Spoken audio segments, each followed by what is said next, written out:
الحمد لله نحمده ونستعينه ونستغفره ونعوذ بالله من شرور أنفسنا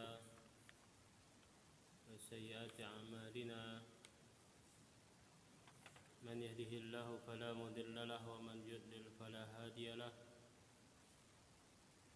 أشهد أن لا إله إلا الله وحده لا شريك له وأشهد أن محمدا عبده ورسوله صلى الله عليه وعلى آله وصحبه ومن سار على نهجه وتمسك بسنته إلى يوم الدين وسلم تسليما كثيرا. أما بعد، إخواني في الدين rahimani wa rahimakumullah. Kita lanjutkan pembahasan dari hadis-hadis yang terdapat di dalam kitab Umdatul Ahkam dengan syarahnya Taysirul Alam. Kita masih berbicara tentang hadis yang ke-39, yaitu terkait tentang apa yang dialami oleh seorang sahabiah yang bernama Fatimah bintu Abi Hubeish radhiyallahu taala anha, yang beliau mengalami istihadah sehingga beliau pun bertanya tentang hal itu kepada Nabi sallallahu alaihi wasallam, apakah di saat istihadah dia meninggalkan salat, apakah tetap wajib melakukan salat? Maka Nabi sallallahu alaihi wasallam menjawab bahwasanya istihadah itu bukan darah haid. Istihadah itu merupakan sebuah kejadian keluarnya darah disebabkan karena pembuluh yang pecah yang ada di rahim, atau bisa kita artikan darah penyakit, bukan darah yang keluar karena tabiat atau alamiah yang dialami oleh setiap wanita yang normal. Sehingga karena istihadah bukan haid, maka tetap melakukan sholat. Dan wanita dilarang sholat dikala datang waktu haid atau datang haid pada dirinya, di waktu wanita itu sedang haid. Maka saat itu wanita tidak boleh melakukan sholat, tidak boleh melakukan puasa. Adapun istihadah boleh semuanya, boleh semuanya, dan bahkan yang wajib tetap wajib. Ini. Dan kemarin kita sudah sampaikan tentang bagaimana cara wanita itu mengetahui dirinya haid. Kemarin kita sampaikan dengan dua cara. Cara yang pertama apa? Ayo ahsan. Dengan melihat siklusnya, dengan melihat waktunya. Kalau wanita itu haidnya normal, setiap bulan mesti haid, maka dia bisa melihat waktu-waktu yang menjadi kebiasaannya waktu haid. Biasanya wanita itu ada yang maju, ada yang mundur. Ya, ini ada yang tetap. Itu biasanya seperti itu. Maka setiap wanita harus apa? Bahasa Jawanya niteni. Apa bahasa Indonesia niteni itu? Hah? Apa? Harus gimana, Pak? Menandai, ahsan. Miskin sekali bahasa Indonesia. Menandai ya, harus menandai waktu-waktu tersebut. Jadi setiap bulan dia harus bisa menandai saya itu majunya setiap bulan 2 hari 3 hari. Berarti dia harus menandai, oh ini kira-kira di bulan berikutnya antara tanggal sekian sampai sekian saya haid. Ini. Ketika datang keluar darah berarti itu haid. Itu cara pertama. Kemudian cara kedua, bagi wanita yang tidak normal siklusnya, nggak normal, kadang haidnya nggak teratur, ya. Bagaimana caranya melihat dia haid? Iya, ahsan. Dengan melihat tanda darahnya, ciri darah yang keluar. Kalau cirinya itu darah haid, maka dia haid. Dan wanita semuanya tahu dan bisa membedakan mana darah haid dan mana bukan. Kalau ada yang wanita nggak bisa membedakan, ya Allah alam itu. Ya, setiap wanita tentunya bisa membedakan, ya, karena itu adalah darah tabiat dirinya sendiri. Maka wajib bisa menentukan dan bisa membedakan darah haid dan bukan. Dan darah haid itu biasanya lebih bau, kehitaman, ya baunya khas lah darah haid. Kalau darah segar, darah luka itu kan merah yang ya, merah, ya, seperti itulah segar, ya. Dan baunya bau darah kan gitu. Kalau haid baunya bukan seperti darah, itu kayak ada busuknya. Ini cara dalam mengetahui, ya, tentang haid.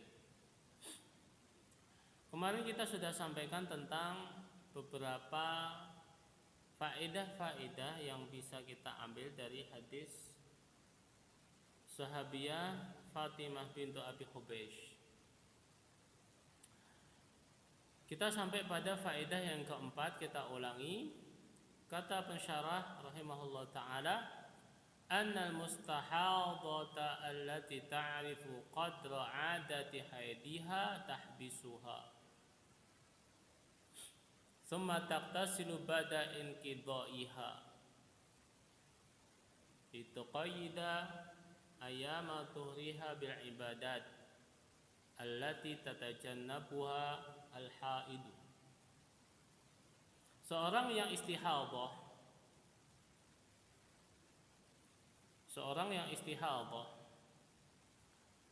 yang telah mengetahui ukuran kebiasaan waktu haidnya, maka dia harus bisa menghitung, bisa menentukan kapan waktu haidnya. Maksudnya bagaimana? Misalnya ada wanita yang terkena istihadhah. Wanita kalau terkena istihadhah itu darahnya kalau beda dengan haid, ya. Kalau haid itu kan awalnya sedikit, hari berikutnya semakin banyak, puncaknya ketika di pertengahan. Biasanya seperti itu. Misalnya seorang wanita itu haidnya 8 hari. Hari pertama itu mulai muqaddimah, adanya flek, keluar flek. Kemudian besoknya atau malam harinya itu sudah mulai keluar darahnya, masih sedikit. Besok semakin banyak. Biasanya ketika hari ketiga atau hari keempat itu deres-deresik atau banyak-banyaknya, bahkan sampai ada gumpalan-gumpalan hitam. Ini. Kemudian masuk hari kelima semakin berkurang. Hari terakhir tinggal flek. Ya, setelah itu keluar muncul tanda suci. Nah, tanda sucinya seorang wanita dari haid itu ada satu dari dua hal. Tanda sucinya. Yang pertama keluar cairan bening, qassatul baydha namanya istilahnya, keluar cairan bening dari farjinya, dari kemaluannya, bening, bukan keputihan ya, bening. Atau kalau tidak keluar bening, tidak keluar cairan bening, maka seorang wanita bisa memasukkan jarinya sampai satu ruas jari, ya, mohon maaf, ke dalam farjinya. Kalau kering berarti sudah suci. Ini cara menentukan wanita suci dari haid. Bisa dilakukan satu dari dua cara. Satu, keluarnya cairan bening, disebut qassatul baydha. Atau kalau tidak keluar cairan bening, bisa memasukkan jarinya sampai satu ruas jari, ya, ke dalam tempat keluarnya darah. Kalau kering, nggak ada di tangannya itu bercak-bercak darah, maka dia telah suci. Dan segera mandi janabah. Dan mandi janabah sifatnya fauran, segera, nggak boleh ditunda. Sucinya jam 12 malam, ya segera mandi. Nggak boleh nanti sajalah, pisan sholat subuh, nggak boleh, ya, kecuali kalau nggak tahu kalau dia telah suci, karena jam 12 malam kan waktunya tidur. Baru tahu dia suci ketika fajar, ini di luar kesanggupan. Kalau dia tahu jam 12 malam, jam 1 malam telah suci, maka saat itu pula dia harus mandi dan sholat maghrib dan isya. Sholat maghrib dan isya, ya, ini. Jadi kalau sucinya sebelum fajar, maka dia harus tetap sholat maghrib dan isya. Adapun kalau sucinya sebelum terbenam matahari, maka dia harus melaksanakan sholat zuhur dan asar. Itu, ya.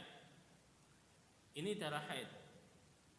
Adapun istihadhah itu beda. Keluarnya beda. Darah istihadhah itu banyak, ya, banyak, dan tidak ada permulaan sedikit, kemudian banyak, kemudian hilang, enggak. Ketika orang itu kena penyakit istihadhah, maka darahnya itu ya tergantung keparahannya. Kalau memang parah, ya darahnya banyak sekali. Kalau enggak begitu parah, ya sesuai dengan tingkat keparahannya. Ini. Dan warnanya merah segar seperti darah luka. Kalau seorang wanita itu terkena istihadhah, misalnya 2 bulan berturut-turut dia istihadhah, ya, maka ketika wanita itu sudah tahu waktu-waktu haidnya, maka dia wajib menghitung. Misalnya dia perkirakan bulan ini haidnya jatuh pada tanggal 5 sampai 7 misalnya.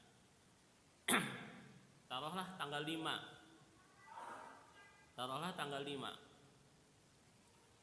Maka ketika tanggal 1 sampai tanggal 4 dia istihadhah. Dia 1 bulan penuh istihadhah. Maka pada tanggal 5 sampai 8 hari berikutnya dia hitung haid. Bisa dipahami? Paham, ikhwan? Ya. Walaupun kita nggak ngalami, kita harus tahu, ya. Ini ilmu ya. Jadi kalau wanita itu kena istihadah 1 bulan penuh, maka dia tetap menghitung waktu haidnya. Dia tentukan biasanya bulan ini tanggal 5 sampai tanggal 13. Berarti ketika tanggal 5 sampai tanggal 13 itu bukan istihadah, tapi itu haid. Setelah itu tanggal 14 sampai tanggal 30 dia masuk istihadah lagi. Bisa dipahami? Maka di saat tanggal 13 dia harus mandi dari haid, walaupun tetap keluar darah istihadah.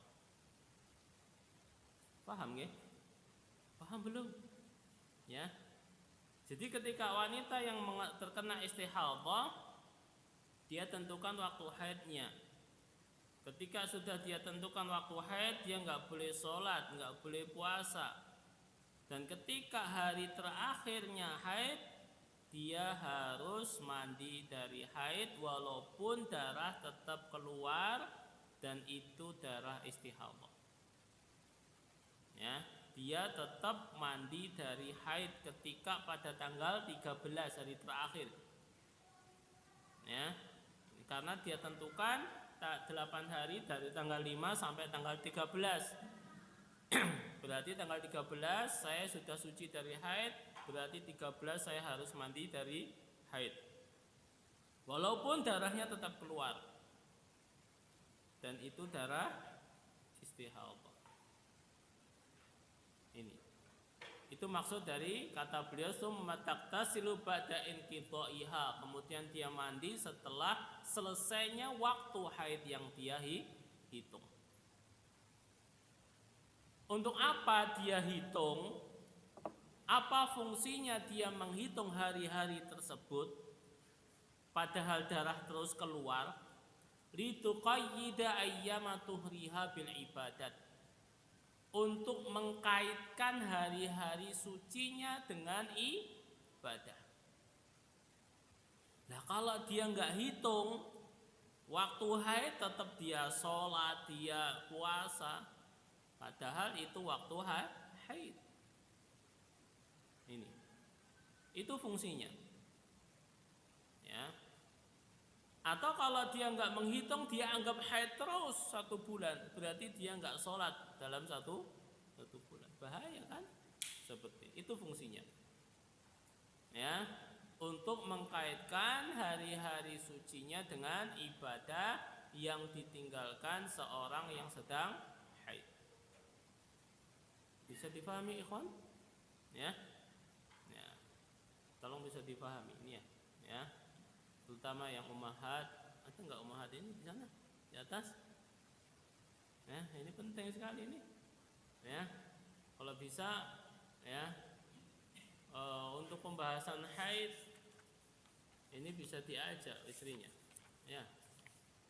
Ada berapa pembahasan? Hadis 1, 2, 3, 4, 5. Ada 5 hadis tentang pembahasan terkait tentang haid. Ya. Ini penting sekali. Kalau kita para suami nggak bisa menjelaskan, ya diajak. Ya, diajak. Ini penting sekali. Atau mungkin direkam bisa. Ya. Nah, kalau memang HP-nya nggak bisa untuk Facebook, ini masuk Facebook dan YouTube atau Facebook aja? Hah? YouTube bisa nggih? Nah, ya, berarti bisa melihat di YouTube. Ya. Jadi itu maksud dari perkataan beliau bahwa wanita yang istihadah yang telah mengetahui kadar waktu-waktu kebiasaan dia haid, maka dia wajib menghitung waktu-waktu tersebut. Yang tadi kita sudah jelaskan maksudnya. Kemudian setelah selesai waktu haidnya, dia mandi untuk kembali dia melakukan ibadah. Ini. Kalau nggak istihadah gampang, ya. Begitu keluar darah di waktu haid. Lah ini semuanya 1 bulan keluar darah terus, ya kan? Maka sikapnya yang harus dilakukan, dia tentukan waktu haidnya dan dia tinggalkan sholat pada waktu tersebut. Taib. Kemudian faedah yang kelima, kata beliau, an-nadama najisun yajibu ghusluhu. Ya, yajibu ghusluhu, bukan gusluhu. Ya. Kalau pakai gha itu artinya mencuci, kalau pakai gu artinya mandi. Yang kelima, bahwasanya darah itu najis, wajib untuk dicuci. Nah, ini khilaf, ya. Menunjukkan pensyarah memandang semua darah itu najis. Memang di sana ada khilaf para ulama tentang status hukum darah. Apakah darah itu termasuk minan najasat ataukah tidak? Wallahu ta'ala alam. Sebagian ulama memandang semua darah itu najis, lebih-lebih darah haid. Sebagian yang lain memandang darah tidak najis kecuali yang dinajiskan oleh syariat. Ini.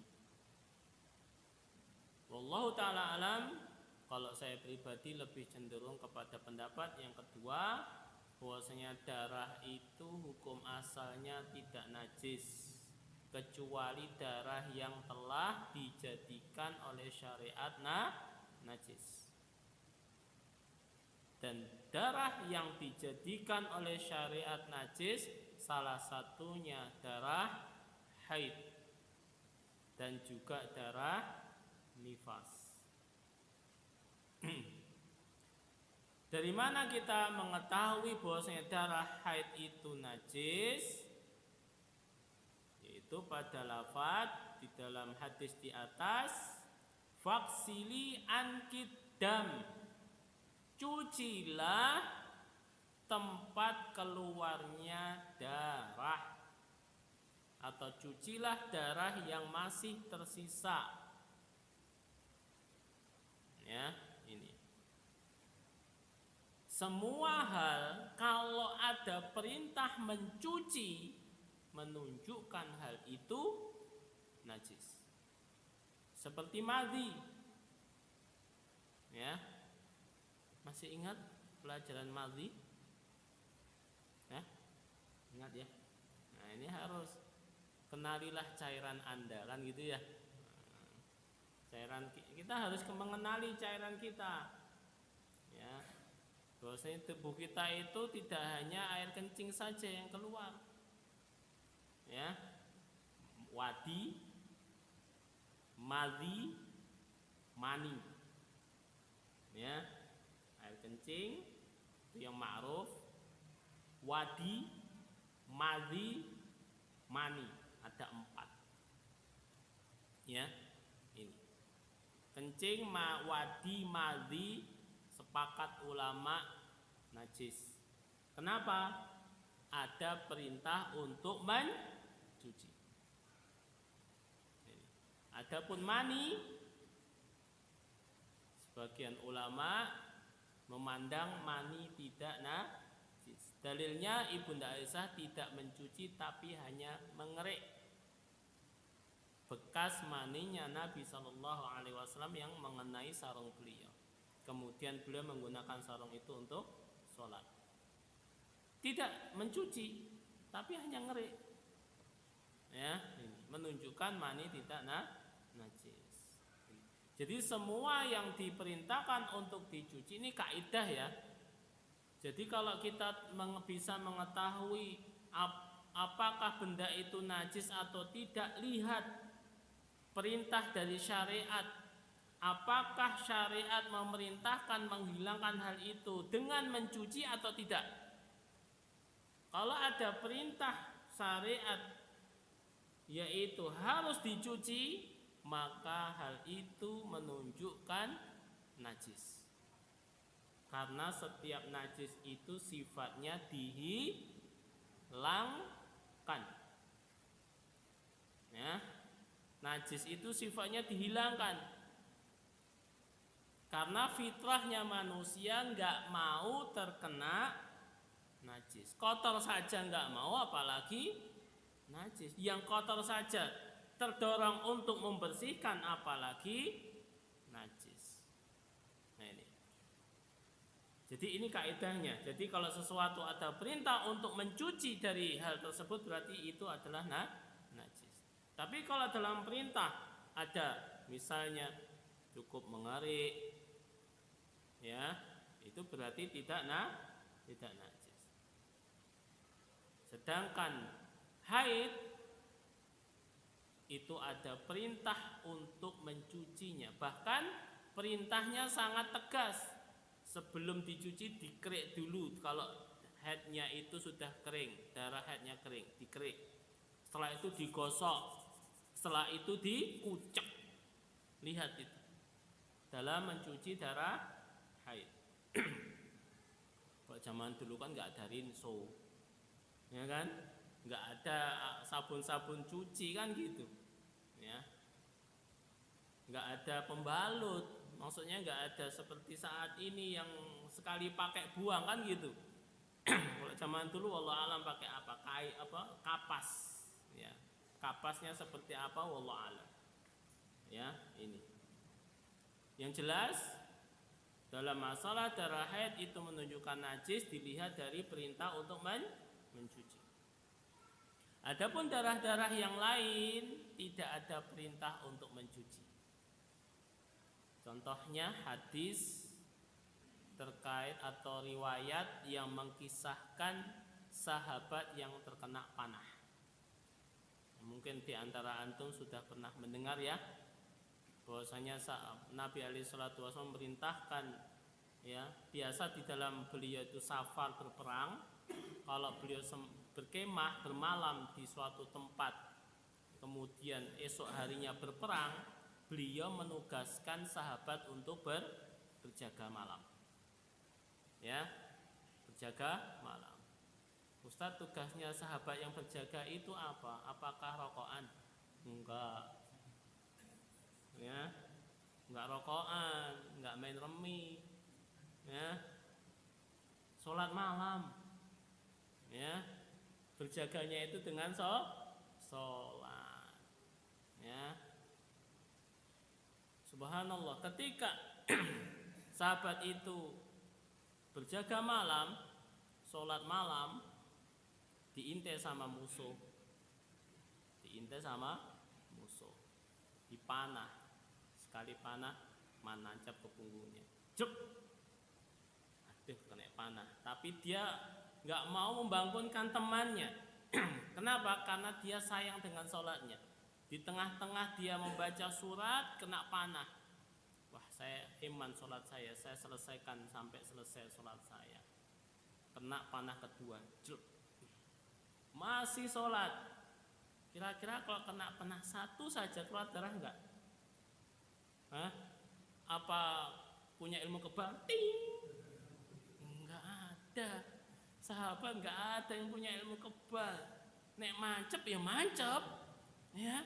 Nek sekadung mancep ya mesti keluar darah. Sahabat juga seperti kita kulitnya, ya. Subhanallah, hanya saja Allah berikan kekuatan pada sahabat karena imannya. Satu anak panah, dia sahabat ini masih sholat. Kita kecokot jingklong aja sudah bingung ya. Cepat. Ya, ini anak panah nancep masih sholat, ya. Dua anak panah, nah masih sholat.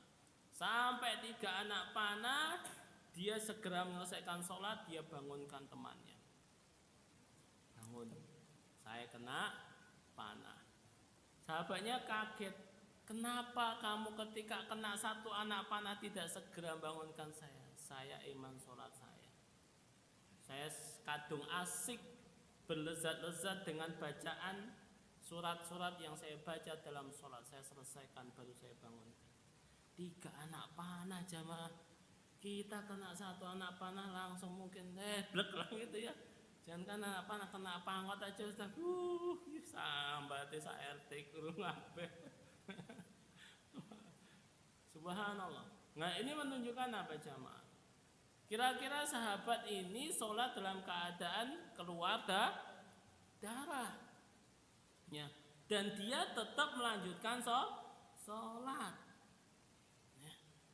Menunjukkan darah itu tidak najis. Nah ini. Dan banyak sahabat-sahabat itu, namanya sahabat itu kalau sudah perang ya mesti akan terluka. Kalau sudah terluka, apakah mereka meninggalkan sholat? Enggak, mereka tetap sholat. Beda sama orang-orang zaman sekarang. Ya, sakit, ya berdalih Allah Maha Pengampun. Nah, nanti tak ropel nek wis sehat. Subhanallah. Iya nek umure nutut sehat, kalau enggak nutut, ya subhanallah. Soalnya ada pemahaman yang salah dari kaum muslimin, selama sakit tidak ada kewajiban sholat. Sholatnya kalau sehat, itu pun bisa dirobel kalau mau mereka. Ini, subhanallah. Ikhwati fillah azakumullah. Jadi wallahu ta'ala alam, kalau saya pribadi lebih cenderung darah itu tidak najis kecuali yang dianggap najis oleh syariat. Dengan apa? Dengan adanya perintah mencuci hal tersebut. Wallahu ta'ala alam.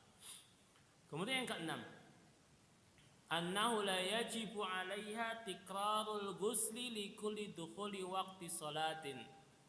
Bahwasanya bagi wanita yang istihadhah tidak wajib baginya untuk mengulangi mandi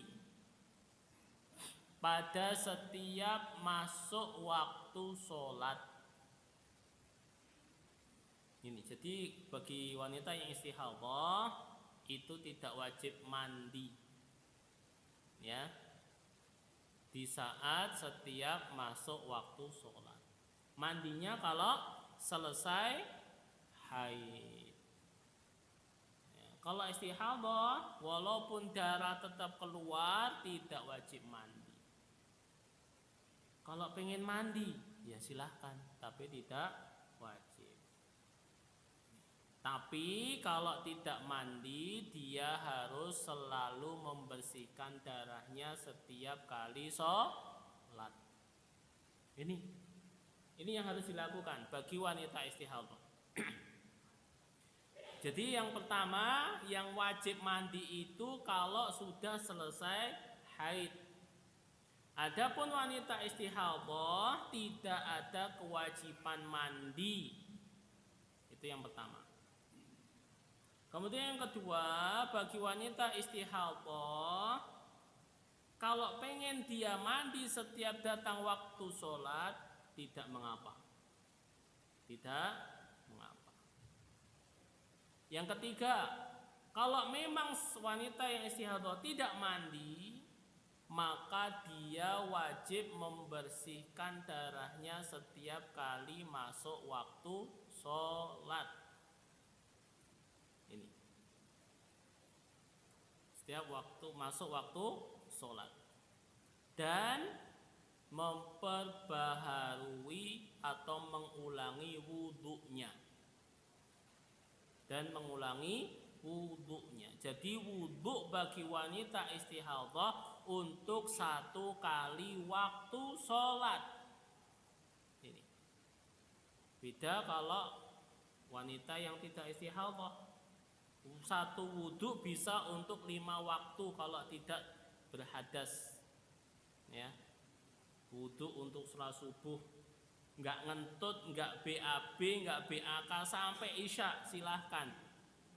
Kalau memang ada loh ya, ada nggak kira-kira? Jarang, bahkan tidak ada ya. Bahkan itu berarti ya ada gangguan pencernaan ya. Kalau sampai sehari segitu nggak pernah ngentut, nggak pernah kencing dah berarti ada masalah dalam perutnya kan gitu.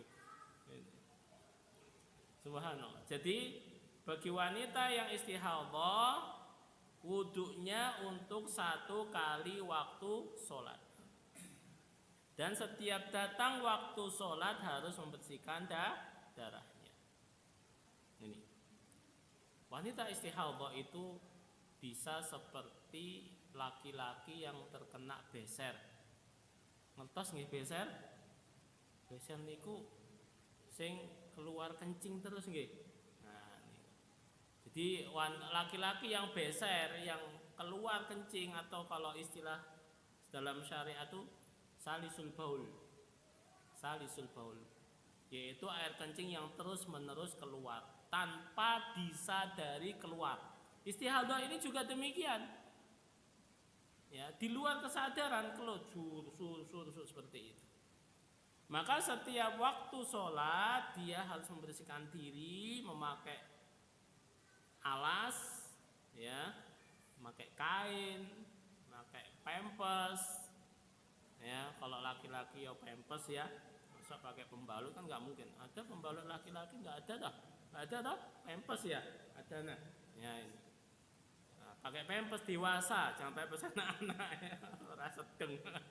Ya, pampers dewasa. Kalau perempuan pakai pembalut. Ya, ini. Ketika dia sholat keluar darah, keluar air kencingnya tidak masalah. Kenapa? Karena sudah di luar kesadaran.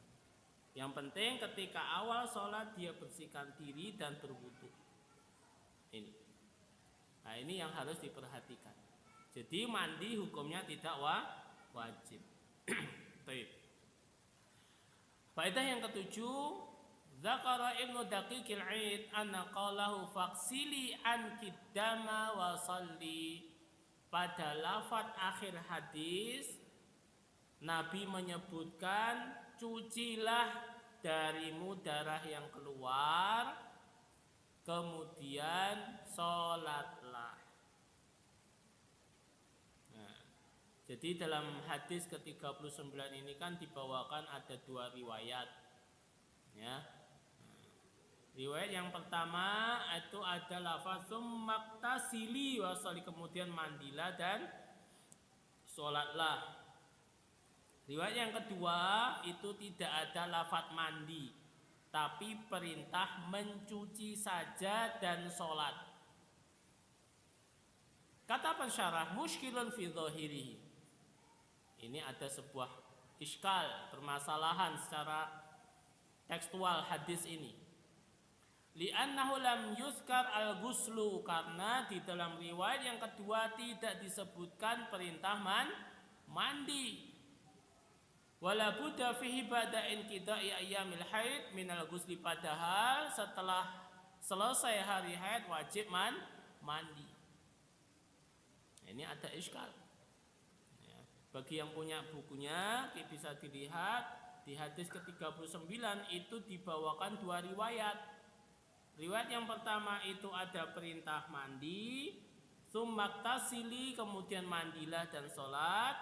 Riwayat yang kedua itu enggak ada perintah mandi, adanya perintah untuk mencuci darah saja dan sholat. Kalau orang hanya mau megangi riwayat kedua saja, maka dia akan salah dalam memahami. Sehingga istrinya, anaknya, ya, saudaranya selesai haid nggak usah mandi, cukup dicuci saja kemudian sholat. Wah, bahaya. Nah, ini. Kata beliau, bagaimana ini dalam menjawabnya? Wal jawabus sahih, jawab yang benar, anna hadhihi riwayah wa illam yuzkar fiha al-ghuslu fahiya mutadamminatun lahu liwurudi fi riwayatil ukhra as-sahihah allati qala fiha waqtasili. Cara menjawabnya adalah walaupun riwayat ini tidak menyebutkan atau tidak disebutkan perintah mandi, maka riwayat tersebut terkandung padanya perintah mandi. Dari mana kita bisa memutuskan hal itu? Dengan melihat riwayat yang lainnya. Yang mana riwayat yang lain ada perintah mandi.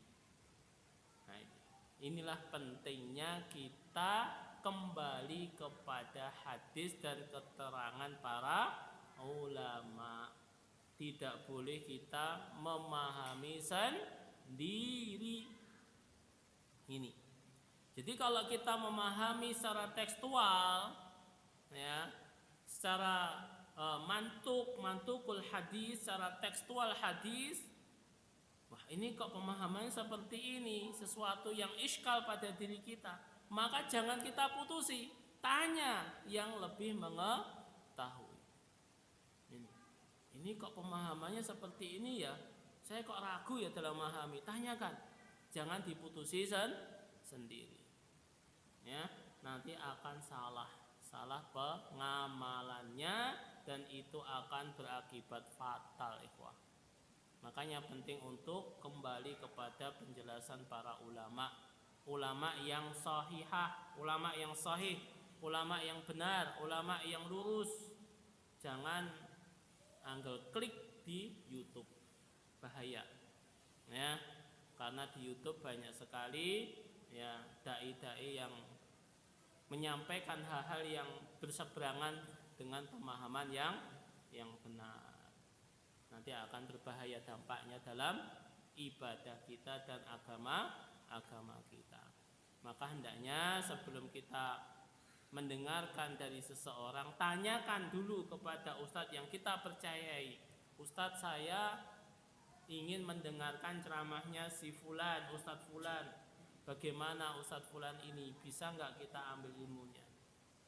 Tanyakan. Ya, kalau kita belum tahu. Ini. Tip. Inilah ikhwati fiddin azakumullah beberapa faedah-faedah hadis di dalam hadis ke-39.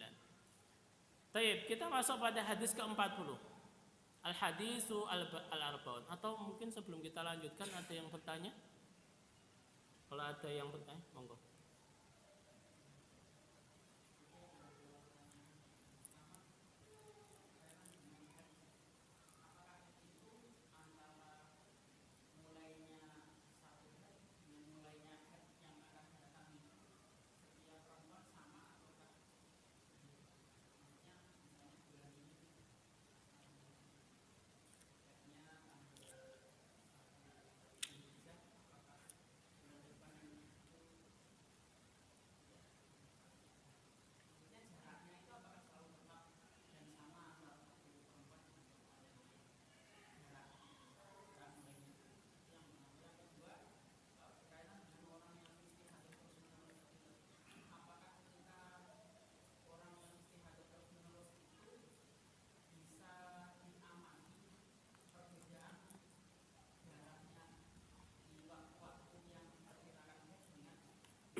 Barakallahu. Ada dua pertanyaan. Yang pertama, apakah siklus haid antara satu wanita dengan wanita yang lain itu sama gitu ya, intinya ya. Jadi setiap wanita itu beda, punya kebiasaan sendiri ya. Ada yang wanita itu terkadang maju, terkadang mundur, terkadang tetap. Ini masing-masing wanita punya kebiasaan sendiri. Hari ini, bulan ini tanggal 5 Dzulhijjah. Di bulan Muharram itu biasanya majunya 3 hari misalnya. Berarti tanggal 2 Muharram itu sudah haid. Wanita yang lain itu punya kebiasaan sendiri lagi. Masing-masing berbeda-beda.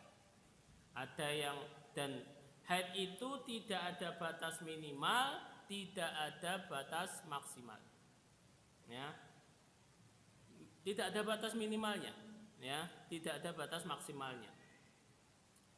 Beda dengan nifas, ya, beda dengan nifas. Kalau nifas maksimalnya 40 hari, kurang dari itu nggak keluar darah berarti sudah suci. haid beda. Ada yang wanita haidnya cuma sehari, ada. Ada wanita yang cuma 2 hari, ada yang 10 hari, ada yang 15 hari. Ini ada.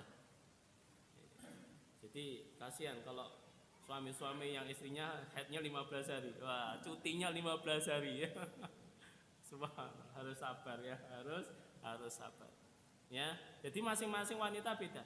Ada yang maju, ada yang mundur, ada yang tetap. Setiap wanita punya siklus sendiri. Kemudian yang kedua, bagi wanita yang istihadhah, bagaimana cara menentukan haidnya?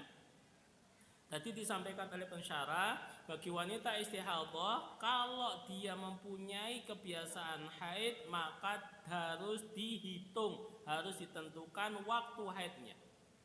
Dan biasanya kalau dia haidnya normal, tidak terganggu siklus haidnya, ya, tetap biasanya kalau tanggal sekian, kalau memang maju mesti rutin, selalu majunya tepat, ya, antara 3 sampai 4 hari mesti haid, maka dia pastikan pada hari ini, tanggal ini saya kira-kira mesti haid. Itu biasanya darahnya berbeda, ya, darahnya berbeda. Tadi kita sudah sebutkan cara menentukan haid atau tidaknya wanita tersebut, yaitu yang pertama dengan siklus. Kalau siklusnya tidak normal, yaitu terganggu, ya, tidak lancar, maka melihat ciri darah yang keluar. Ini. Jadi itu kalau wanita istihadhah dalam menentukan haidnya, satu dengan siklusnya dan dengan ciri darah. Biasanya ciri darahnya berbeda yang keluar. Demikian. Wallahu taala a'lam bishawab. Demikian yang bisa saya sampaikan tentang terkait haid, ya. Semoga bermanfaat bagi semuanya, dan sebagaimana yang tadi saya sarankan, ya, terkhusus untuk pembahasan haid itu bisa diajak, ya, saudaranya, anaknya yang sudah balik, ya, ataupun istrinya, ya. Ada 5 hadis kalau nggak kurang lebih dalam pembahasan haid, ya, agar bisa mengambil faedah dari keterangan para ulama. Wallahu ta'ala alam, wa akhiru da'wana alhamdulillahi rabbil alamin.